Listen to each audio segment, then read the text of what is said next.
Dans le prochain épisode de Demain nous appartient. Tandis que Jordan prend la fuite, Judith se rapproche de Noah.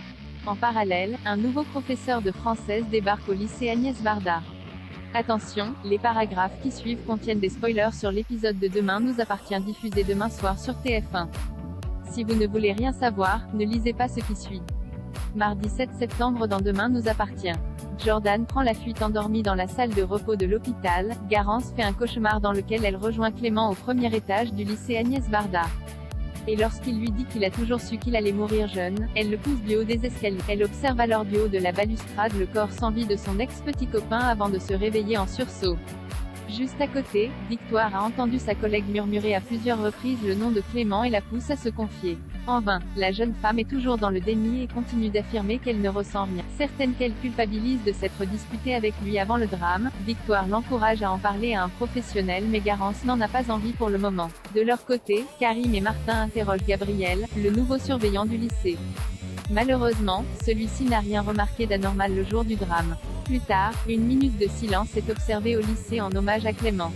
Un instant chargé d'émotions que Lina et Maël n'hésitent pas à filmer. Non loin de là, la police a reçu les conclusions du rapport d'autopsie. Selon le médecin légiste, Clément aurait pu être poussé ou se serait suicidé. Roxane est quant à elle parvenue à récupérer les derniers SMS de l'adolescent et découvre que la veille de sa mort, Clément a reçu une dizaine de messages virulents de la part de Garance. Afin de tirer cette histoire au clair, Garance est convoquée au commissariat. Si elle certifie qu'elle était à la plage à l'heure où Clément est décédé, la jeune femme tient par ailleurs des propos très durs envers lui et va même jusqu'à déclarer que celui qui l'a tué mérite une médaille. Une fois qu'elle a autorisé un prélèvement de son ADN, Garance quitte le poste et croise Mathilde avec laquelle elle se montre particulièrement désobligeante. Par la suite, Georges informe le commandant Constant que l'ADN de Garance ne correspond pas à celui relevé sous les ongles de la victime. Peu après, Martin interroge Mathilde en présence de sa mère. Cette dernière lui rapporte que le jour de sa mort, Clément s'est disputé avec Jordan qu'il soupçonnait d'avoir volé son scooter.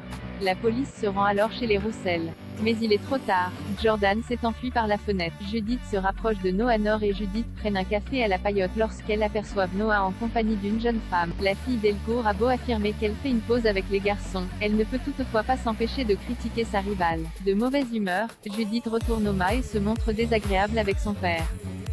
Plus tard, Dorian est venu récupérer une bourriche d'huîtres au mât.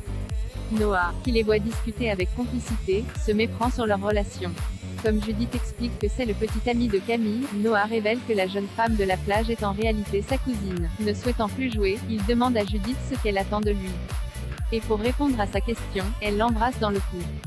Un nouveau professeur de français débarque au lycée Agnès Varda. François Lehaut, le nouveau professeur de français, arrive au lycée et fait déjà tourner les têtes de ses élèves.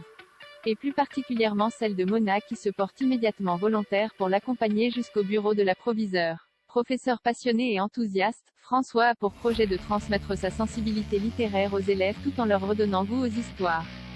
Lors de son premier cours, il reprend Camille qui utilise son téléphone portable. Même si l'adolescente indique qu'elle doit répondre à ses messages professionnels car elle est influenceuse, François a la somme de lire les liaisons dangereuses pour la fin de la semaine. À la sortie du lycée, Camille retrouve sa mère qui l'informe qu'elle s'installe à 7 pour de bon. Une annonce qui la réjouit.